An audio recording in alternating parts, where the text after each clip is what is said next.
Hi guys! Welcome back to my channel. Once again, ito na naman po si Shelly and kumusta na po kayong lahat?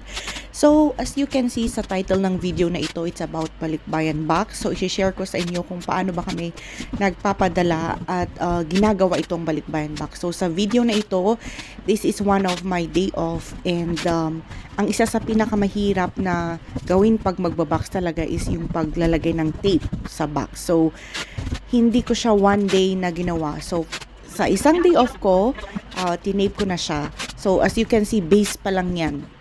Kailangan kasi talagang i-tape ng mabuti, lalo na kung mabigat yung laman ng box. So, ang ginawa ko sa akin is apat na tape yan kasi base yan.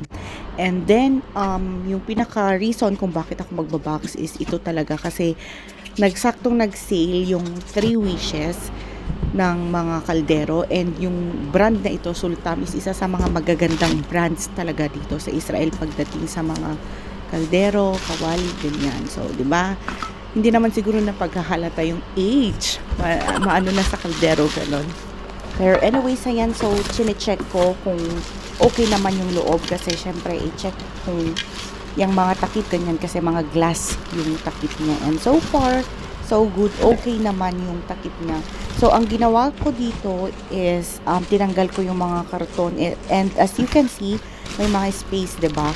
So, siniksikan ko din yan. Siniksikan ko din yan ng mga damit at ng mga kung ano-ano para hindi siya maalog.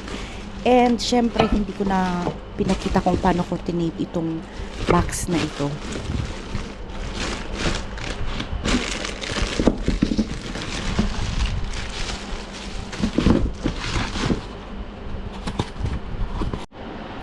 Ayan, so, ang isa pang tip pala sa mga magbabox, kunwari pag magbabox, mas magandang ilatag na lahat para mas madali siyang isiksik sa box. And pag nakikita nyo yung mga bottles na yon na may bubble wrap, is olive oil yun. So, before ko siya talaga siniksik sa box para mas secure, kagaya ng palaman na yan, binalot ko na siya sa bubble wrap. And this is my first time kasi na magbabox na solo.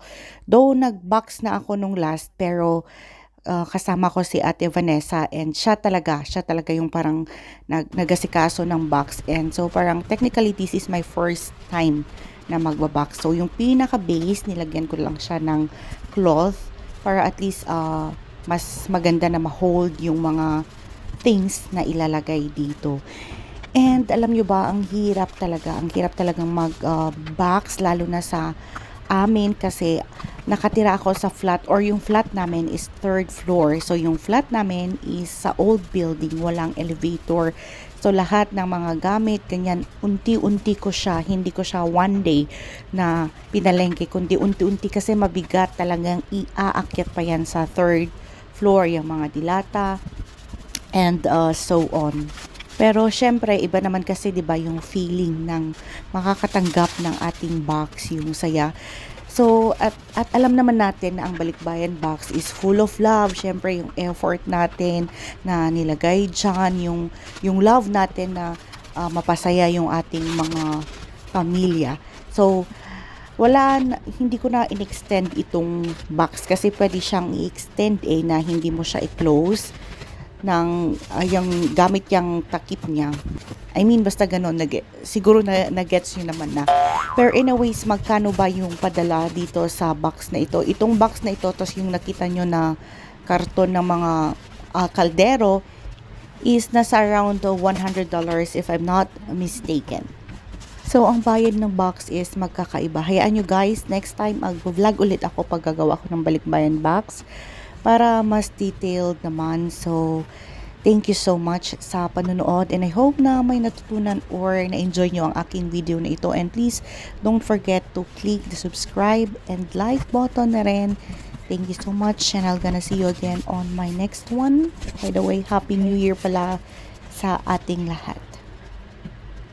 So, hayan na yung finished product, and thank God nakarating naman sa Pinas na safe and kompleto yung laman.